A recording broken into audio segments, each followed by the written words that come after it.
আর এই একজন হয়েছে কাচুনি মাসি। সকালবেলা মানুষ খাওয়া দাওয়ার ব্যবস্থা করে, রান্নাবান্নার দিকে যায়, আর উনি এক টাল জামা কাপড় নিয়ে বসেছে, এখন উনি কাচতে যাবেন।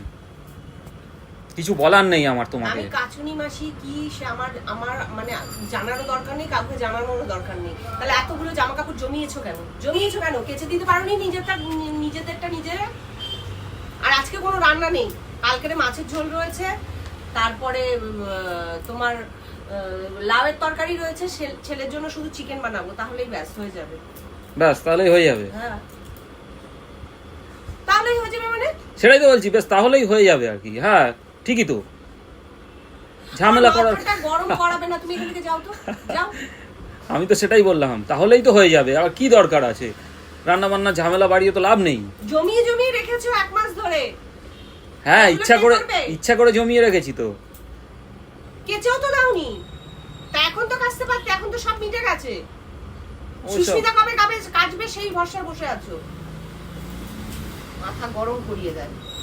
তাই বলে এত শুকো দেবে কোথায় তুমি? তোমার মুন্ডুতে এটা নিয়ে চলো, কত ভারী দেখো। পারলে তো দিব্যি তো উঠিয়ে ফেললে। 2-4টে জামা কাপড়, না ঠিক আছে, যাও, টাটা।